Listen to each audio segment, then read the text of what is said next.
अस्सलाम दोस्तों, inside bye Mauzam Fakhar में खुशामदीद हैं। जब ऑपरेशन बुनियानुल मरसूस में मैन ऑफ द मैच करार पाने वाले पाकिस्तान एयर फोर्स के सरबरा एयर मार्शल जनाब ज़हीर अहमद बाबर सिद्धू ने इंडिया को एक मरतबा फिर दो टोक अंदाज में मुखातब करते हुए कहा है, सानू हौला ना लेना। क्योंकि आजकल आपको पता है एक मरतबा फिर इंडिया के अंदर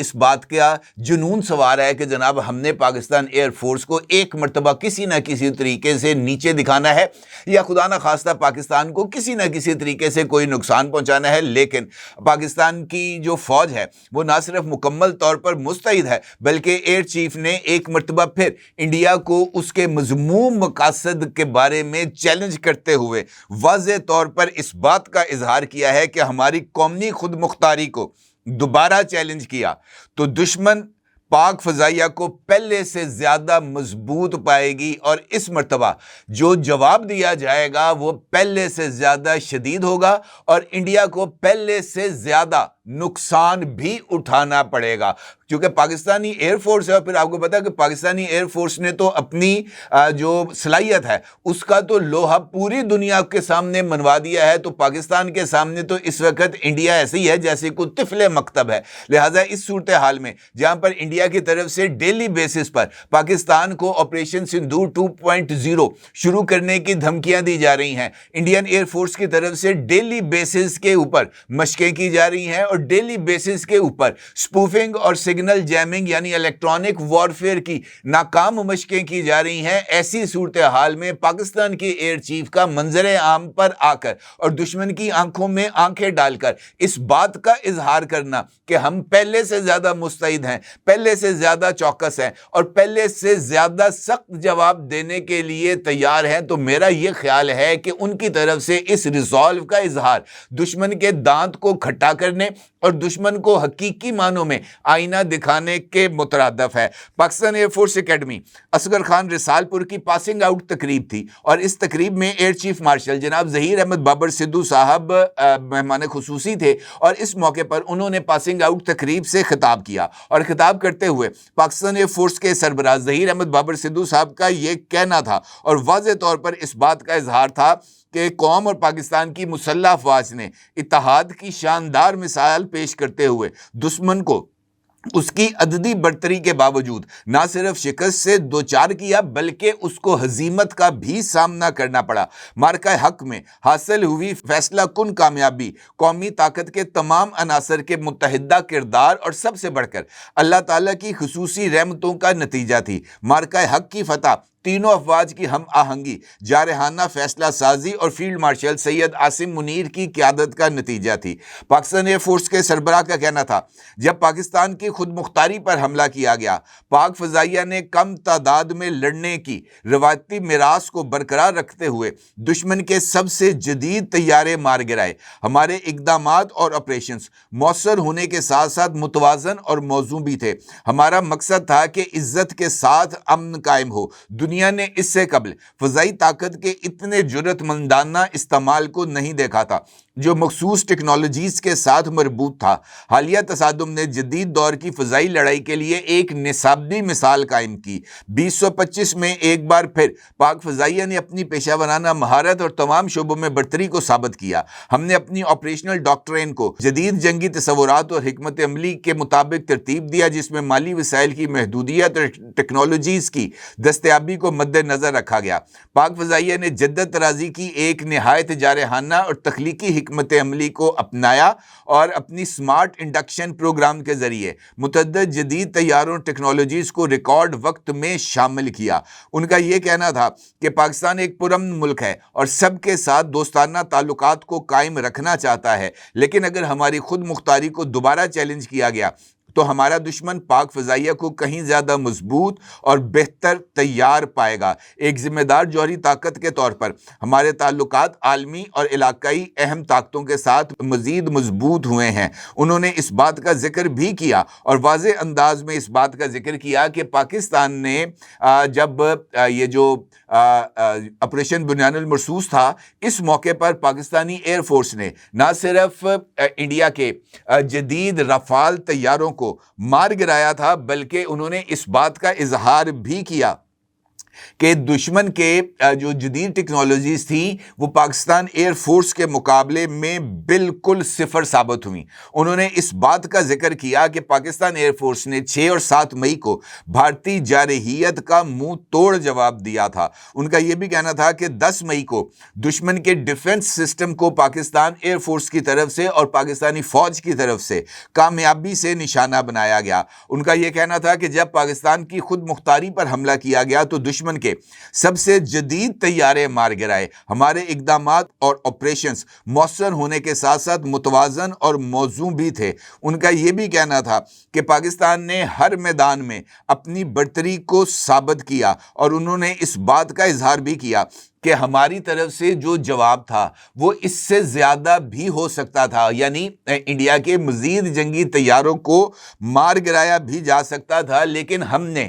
جو ہے وہ تحمل کا مظاہرہ کیا اور ایک حد سے ہم آگے نہیں بڑھے۔ اس کا مطلب یہ ہے کہ انہوں نے اس بات کو واضح کیا تھا کہ 6 اور 7 مئی کو محض 7 یا 8 طیارے نہیں بلکہ 16، 20 یا 24 طیارے بھی مار گرائے جا سکتے تھے، یا انڈیا کے جو اس وقت فضا میں موجود تقریباً 80 سے زائد طیارے تھے اس میں سے اکثریت کو گرایا جا سکتا تھا۔ تو اس کا مطلب یہ تھا کہ پاکستان ایئر فورس نے انفیکٹ انڈین رسپانس کو نہ صرف فوری طور پر دیکھ لیا تھا بلکہ اس کا جواب دینے کے لیے بھی تیار تھے، اور یہی وجہ تھی کہ پاکستان ایئر فورس کی ملٹی ڈومین آپریشنز اور پاکستان کی کل چین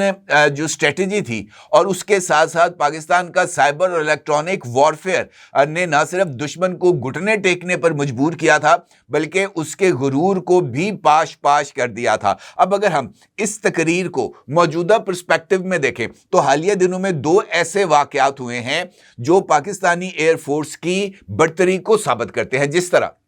الیکٹرانک وارفیئر کا میدان جس میں پاکستان نے واضح طور پر انڈیا کو شکست دی، انڈیا نے اس کے بعد الیکٹرانک وارفیئر کے میدان میں اپنے آپ کو دوبارہ ذرا پیروں پر کھڑا کرنے اور جدید ایکوپمنٹ کو استعمال کرنے کا تجربہ کیا۔ اس سے پہلے 13 نومبر کو انڈیا نے الیکٹرانک وارفیئر کی ایک ڈرل کی تھی، جس کے نتیجے میں صرف دلی ایئرپورٹ پر 800 سے زائد جو انٹرنیشنل فلائٹس تھیں وہ متاثر ہوئی تھیں، کیونکہ انڈین ایئر فورس اپنے الیکٹرانک وارفیئر ڈرل کو ایک محدود پیمانے پر ٹیسٹ کرنے میں قطعی طور پر ناکام ہوئی، اور جو سگنلز جاری کیے گئے جی پی ایس جیمنگ اور سپوفنگ کے لیے اس نے انفیکٹ سول ایوییشن کی حدود میں جا کر جو ڈیٹا لنکس تھے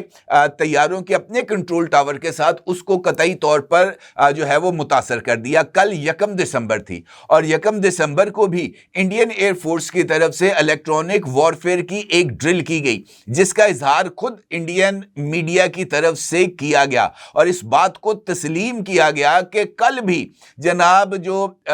تباہی تھی وہ انڈین فضائی حدود میں مچی، اور دلی ایئرپورٹ ایک مرتبہ پھر نہ صرف سپوفنگ بلکہ سگنل جیمنگ کا شکار ہوا، اور سگنل جیمنگ کا شکار ہونے کی وجہ سے دلی ایئرپورٹ پر جو طیارے لینڈ ہونے یا ٹیک آف ہونے کے لیے تیار تھے ان کو غلط میسیجز ملے، ان کو غلط سگنلز ملے، جس کی وجہ سے وہ صحیح رن وے سے نہ ٹیک آف کر سکے اور نہ ہی لینڈنگ کر سکے۔ یہ انفیکٹ اس بات کا اظہار ہے کہ پاکستان کی صلاحیت کا مقابلہ کرنے کے لیے ابھی بھی انڈین کمپٹنسی کم از کم 10 دہائیاں دور ہے، جبکہ 28 اور 29 نومبر کو پاکستان کی جو سرحد ہے اس کے قریب انڈیا نے پاکستان کے جو ایوییشن نظام ہے اس کو متاثر کرنے کی کوشش کی۔ راجستھان اور امرتسر سے انڈیا کی طرف سے الیکٹرانک وارفیئر کا استعمال کرتے ہوئے پاکستان کے فلائٹ آپریشنز کو نقصان پہنچانے کی یا متاثر کرنے کی کوشش کی گئی، اور 28 نومبر کو ہونے والی کارروائی انفیکٹ پاکستان آرمی کی طرف سے ڈرون کے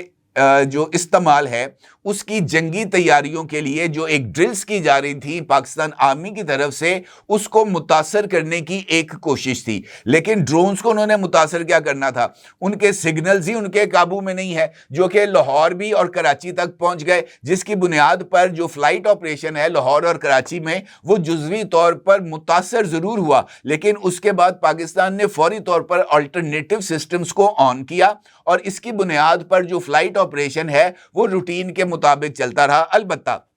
पाकिस्तान आर्मी ने, बल्कि ISPR ने ये जो अपनी मैदान स्ट्राइक एक्सरसाइजेस थी, इसके हवाले से तकरीबन एक 48 सेकंड की एक वीडियो जारी की है, जिसका अक्स आप इस वक्त अपनी स्क्रीन पर देख सकते हैं। ISPR के ऑफिशियल फुटेज में इब्तदाई 10 सेकंड में फौजी दस्ते कैमोफ्लाज यूनिफॉर्म में पहाड़ी और मैदानी इलाकों में तैयार होते हुए देखे जा सकते हैं। धुंध और धूल का माहौल है जो कि हकीकी जंगी हालात की अक्कासी करता है। 23 से 11 सेकंड्स तक ड्रोन की परवाज, टैंकों और गाड़ियों पर निशाना लगाना और कई फ्रेमों में सुर्ख दायरे यानी टारगेट्स को मार्क करके उस पर आर्म्ड व्हीकल्स पर लगे जो है वो दिखाई देते हैं। आखिरी जो 24 से 48 सेकंड हैं, इसमें धमाके, धुएं के बादल और तबाहशुदा टारगेट्स जैसे टैंकों के मलबे और कुछ फ्रेमों में जो रंग हैं यानी मुख्तलिफ हदफ के निशानात और फौजी एहलकारों की नकलो हरकत, FPV कामाकाजी खुदकुश ड्रोन्स का इस्तेमाल दिखाता है, जो भारतीय आर्म्ड फोर्सेस के खिलाफ मुमकिना हमलों की मश्क है। और ये सिर्फ एक बसरी फुटेज है, इसके ऊपर किसी तरह का कोई ऑडियो या रिटन सब टाइटल्स मौजूद नहीं है। ये बात भी अहमियत की हामिल है कि हालिया दिनों में पाकिस्तान आर्मी ने भी अपनी जो तीनों फायरिंग रेंज हैं, हैदराबाद फायरिंग रेंज, टिल्ला फायरिंग रेंज और मुजफ्फरगढ़ फायरिंग रेंज, इनको मुतहर्रिक किया था। इस मश्क की, जिसका मैं आपके साथ जिक्र कर रहा हूं, जो कि 28 नवंबर से 4 दिसंबर तक जारी रहेगी, इसमें अहम बात यह है कि ये जो ड्रिल्स हुई थी, इसमें ख़ास तौर पर भारतीय आर्मी के T-90 Bhishma, Arjun MK-1A tank brigades और मैकेनाइज्ड इन्फेंट्री के खिलाफ ड्रोन स्वाम के हमलों की मश्क की गई थी। कामाकाजी ड्रोन्स का और FPV ड्रोन्स तकरीबन 100 के करीब, ये एक साथ पाकिस्तान की मिलिट्री हिस्ट्री में पहली मर्तबा इनका इस्तेमाल किया गया था। और रात के वक्त ड्रोन ऑपरेशंस करते हुए आर्टिलरी, एविएशंस और ड्रोन्स, इनको कंबाइन स्किल्स के तौर पर मैदान में उतारा गया था। और इसके साथ साथ पाकिस्तान का अपना कामाकाजी ड्रोन, जिसका नाम ब्लेज 25 रखा गया है, जो 25 किलो का पेलोड लेकर 120 किलोमीटर रेंज तक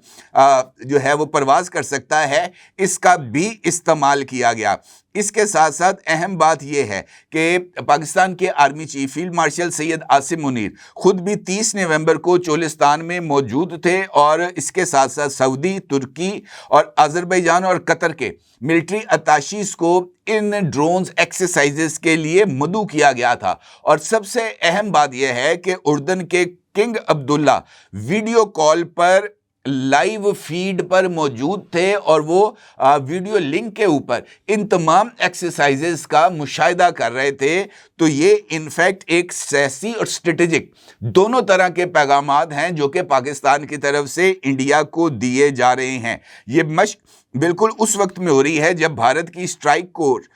जो हैं वो पंजाब में और राजस्थान में मशकें कर रहे हैं। इंडिया के जो वेस्टर्न कमांड के सरबराह हैं मनोज कातियार, वो दरिया पार करने की मशकें कर रहे हैं अपनी फ़ौज को कि जनाब हमने जो है वो चनाब, रावी और सतलुज को हमने क्रॉस करके पाकिस्तान में दाखिल होना है और वहाँ पर जाकर हमने कब्जे करने हैं। वो इस तरह की ड्रिल्स कर रहे हैं जिस तरीके से पाकिस्तान को बड़े आराम से वो दरिया बूर करेंगे, पाकिस्तान में आएंगे और यहाँ पर उनको खुली छूट मिल जाएगी घूमने फिरने की। जबकि हकीकत पाकिस्तान अपनी सलाहियतों का हल्का सा मुजाहरा 6 और 7 मई की दरमियानी शब और उसके बाद 10 मई को अपनी ताकत का भरपूर इस्तेमाल करते हुए वाज़े कर चुका है। और मुझे ऐसे लगता है कि आने वाले दिनों में अगर इंडिया को यह बात समझ ना आई तो फिर पाकिस्तान का जवाब इससे ज्यादा शदीद होगा। पाकिस्तान की एयरफोर्स के सरबराह ने जिस रिजॉल्व का इजहार किया है कि पाकिस्तानी एयरफोर्स की सलाहियत अब एयरफोर्स के जो सिलेबस में शामिल हो चुकी है कि जनाब किस तरीके से पाकिस्तान ने किल चेन बनाई, किस तरीके से पाकिस्तान ने मल्टी डोमेन ऑपरेशंस किए और किस तरीके से इलेक्ट्रॉनिक और साइबर वॉरफेयर का इस्तेमाल करते हुए बियॉन्ड विजुअल रेंज जाते हुए इंडिया के 8 तैयारे, जिनमें से 4 रफाल तैयारे थे, उनको मार गिराया। और ये पाकिस्तान की सलाहियत की एक हल्की सी झलक थी। और अगर जो है वो पूरी पाकिस्तान को अपनी सलाहियत आजमाने का मौका मिल जाए تو آپ اندازہ لگا سکتے ہیں کہ Pakistan air force Indian air force کا نام و نشان مٹا کر رکھ دے گی انشاءاللہ. بس انڈیا نے ایک موقع دینا ہے اور اس کے بعد آپ اندازہ لگا سکتے ہیں کہ کس طرح کی جو صورتحال ہے اس کا سامنا کرنا پڑے گا انڈیا کو. اور یہی وجہ ہے کہ دلی بلاسٹ کا جو ڈرامہ ہے اس کو رچائے جانے کے باوجود انڈیا کو ابھی تک پاکستان کے خلاف کسی طرح کی کارروائی کرنے کی جرت نہیں ہو سکی. اور یہ پاکستانی فوج، پاکستان نیوی اور پاکستان ایئر فورس، یہ ان تینوں فورسز کا ایک جو ہے نا وہ روب ہے جس کی بنیاد پر انڈیا پاکستان کا رخ کرنے سے کترا رہا ہے. محض یہ شلیاں پٹاکے، الیکٹرانک وارفیئر، سگنل چھوڑ دیے، سگنل روک دیے، بس اس قسم کے جو ترم خانیاں ہیں وہ کی جا رہی ہیں. حقیقت میں میدان میں وہ آ کر پاکستان کا مقابلہ کرنے سے قاصر ہے، انشاءاللہ رہے گا بھی اور کبھی کر بھی نہیں سکتا. اپنی جگہ ضرور اظہار کیجیے گا. آپ کو بہت شکریہ. اللہ حافظ. کیا آپ ایک بزنس اونر ہیں اور چاہتے ہیں کہ آپ کا برانڈ زیادہ سے زیادہ لوگوں تک پہنچے؟ ہمارے پاس ہے آپ کے لیے ایک بہترین موقع. ہمارے یوٹیوب چینل پر روزانہ ہزاروں لوگ ویڈیوز دیکھتے ہیں. یہ وہی لوگ ہیں جو باخبر، باشعور اور فیصلہ کرنے والے ہیں. اب آپ اپنے بزنس کو براہ راست ہمارے یوٹیوب چینل پر پروموٹ کر سکتے ہیں. پروڈکٹ پلیسمنٹ اور سپانسرڈ سیگمنٹس کے ذریعے آپ اپنے برانڈ کو لاکھوں پوٹینشیل کسٹمرز تک پہنچا سکتے ہیں. تو دیر کس بات کی؟ آج ہی اپنے بزنس کو نئے لیول پر لے جائیں. For more information, call us 923338122280.